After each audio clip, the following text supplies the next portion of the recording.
سامعین، پروگرام گھر اور گھرانہ لے کر حاضر ہیں۔ میثم رضا خان کا سلام قبول فرمائیں۔ آج کے اس پروگرام میں ہم ترکمن قوم میں خاندان کی خصوصیات کا جائزہ لے رہے ہیں۔ امید ہے آپ بھی پسند فرمائیں گے۔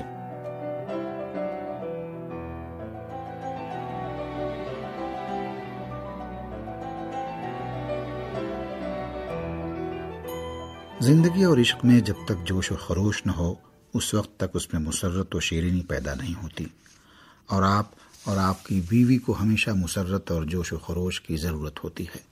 لہذا کبھی کبھی زندگی کی یکسانیت سے باہر نکلنے کی کوشش کرنا چاہیے اور اسے یکسانیت کا شکار نہیں ہونے دینا چاہیے۔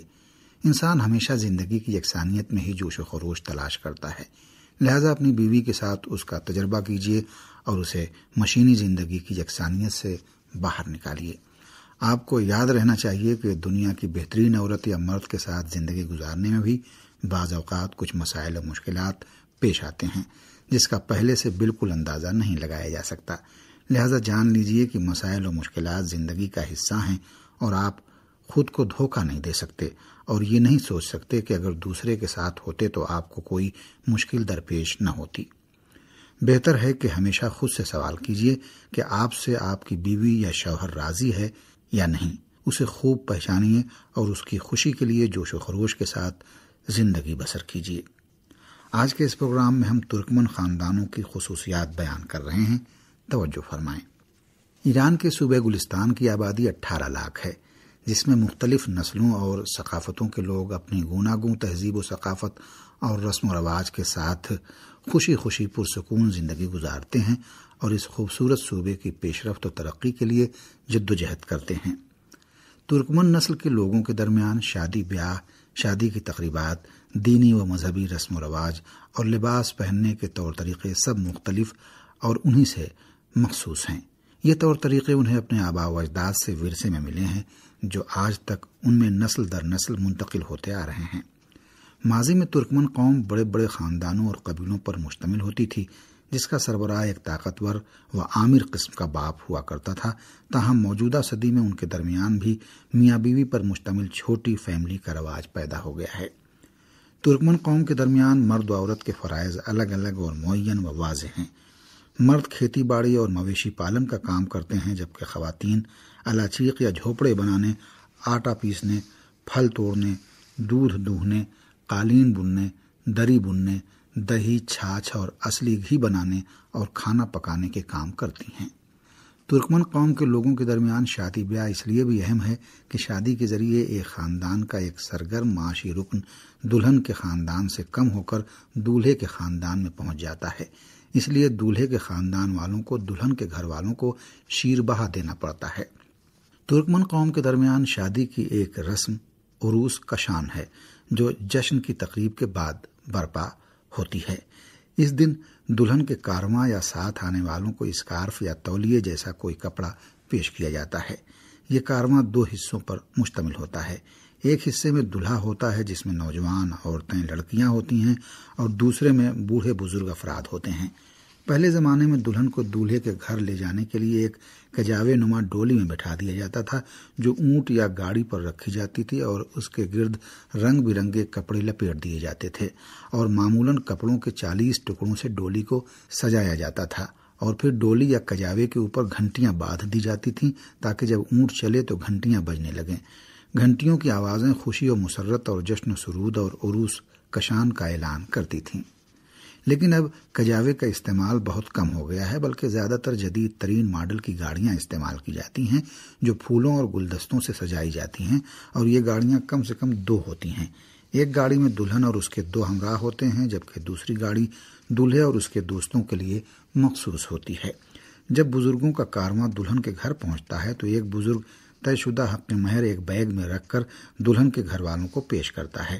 دلہن کی طرف کا بزرگ دولہے کی طرف کے بزرگوں کے کارواں کا استقبال کرتا ہے اور انہیں دسترخوان پر بٹھاتا ہے کہ جس پر انواع و اقسام کے پھل اور مٹھائی سجے ہوتے ہیں۔ اس کے بعد شوہر کا کارواں سیٹیاں اور تالیاں بجاتا ہوا پہنچتا ہے اور اس کے ساتھ ہی دلہن کے لیے تحفے تحائف بھی ہوتے ہیں۔ ترکمن قوم کی شادی بیاہ کی ایک رسم کشتی بھی ہے جسے گورشمک بھی کہتے ہیں۔ کشتی میں جو شخص اپنے حریف کا زانو یا کندھا زمین سے لگا دیتا ہے وہی فاتح ہوتا ہے اور اسے وہاں موجود بزرگ انعام و اکرام سے نوازتا ہے۔ اس انعام کو بائراق کہا جاتا ہے۔ گھوڑ سواری بھی ترکمن شادیوں کی قابل دید رسم ہے جو اب بہت کم ہو گئی ہے، تاہم خاص کشش کی حامل ہوتی ہے۔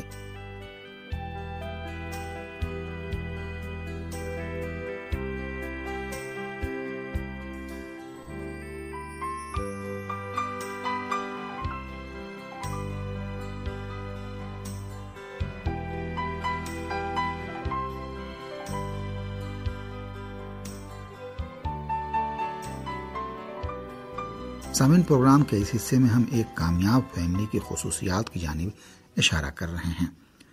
ایک اچھے اور کامیاب خاندان میں ماں باپ مرکزی حیثیت کے حامل ہوتے ہیں جو خاندان کے سربراہ ہوتے ہیں اور بچے اور اس مرکز کے گرد اکٹھا ہوتے ہیں۔ البتہ توجہ رکھنا چاہیے کہ اسلامی ثقافت میں ایک اچھے خاندان میں نہ مرد حکمراں ہوتا ہے اور نہ ہی اولاد، بلکہ اسلامی ثقافت میں محبت و الفت اور مفاہمت و ہمدلی کی حکومت و حکمرانی ہوتی ہے۔ اس طرح کے ماحول میں صداقت، راست گوئی، عدل و انصاف اور تہذیب و ادب کی تعلیم دی جاتی ہے اور کسی ایک کے اندر موجود نقص یا کمی کو دوسرے کے ذریعے پر کیا جاتا ہے، اور یہ وہی چیز ہے جو مرد و عورت کی خلقت و آفرینش سے ہم آہنگ ہے۔ بلا شبہ اگر کسی خاندان میں طلاق و جدائی کی بات نہ ہو اور میاں بیوی ایک دوسرے سے جھگڑا نہ کریں تو یہ اس بات کی دلیل نہیں ہے کہ یہ ایک کامیاب خاندان یا فیملی ہے، اور اس کی بہرہمندی کمال کی حد تک ہے۔ اگر کوئی میاں بیوی بظاہر بہت اچھے و خوش نظر آتے ہوں تو ممکن ہے اس کی وجہ یہ ہو کہ ان میں سے کوئی ایک اپنے اچھے اخلاق کی بنا پر دوسرے کی زیادتی و مظالم کو برداشت کر رہا ہو۔ قرآن کریم کی نگاہ میں ایک کامیاب خاندان وہ ہے جس کی ہر فرد ایک دوسرے کی ضروریات کو پورا کرے، نہ یہ کہ ایک دوسرے کو برداشت کرے۔ اس طرح کے خاندانوں میں روحانی و جسمانی لذت و ضروریات ایک دوسرے سے پوری ہو جاتی ہے، اور ایسے خاندانوں کے بچے بھی اپنے خاندانی رشتوں اور تعلقات سے پوری طرح لطف اندوز ہوتے ہیں، اور اسی طرح میاں بیوی بھی۔ دوسرے لفظوں میں ایک اچھے خاندان یا فیملی میں معمولاً انسان کے اندر معنوی، نفسانی اور جذباتی مشکلات یا کمیاں نہیں پائی جاتی۔ بعض افراد دنیا کی بہترین بیوی یا شوہر تلاش کرنا چاہتے ہیں اور ایسی بیوی یا شوہر کی تلاش میں ہوتے ہیں کہ جس سے کبھی بھی انہیں اکتاہٹ نہ ہو، جبکہ خوش قسمتی صرف ایک اچھے اور صحیح انتخاب سے ہی حاصل نہیں ہوتی، بلکہ انسان کو چاہیے کہ وہ مشترکہ زندگی میں پوری عمر ذرہ ذرہ خوش نصیبی حاصل کرتا رہے۔ ایسی خوش نصیبی ہی گہری اور پائیدار ہوتی ہے۔ خوش نصیبی سے سرشار زندگی کی تعمیر کرنا پڑتی ہے، اسے سنوارنا پڑتا ہے۔ ایک اچھے خاندان کا حامل ہونے کے لیے پہلا قدم اپنے نقطۂ نظر کی اصلاح کرنا ہے۔ ایسا خاندان جو اسلامی ماڈل و نمونے کے ساتھ آگے بڑھتا ہے، اس کے 3 مرحلے ہوتے ہیں: سکون، محبت اور مہربانی۔ لہٰذا اگر کسی فیملی کے اندر یہ نمونہ موجود ہو تو وہ عبادت خدا کا مرکز ہوتا ہے۔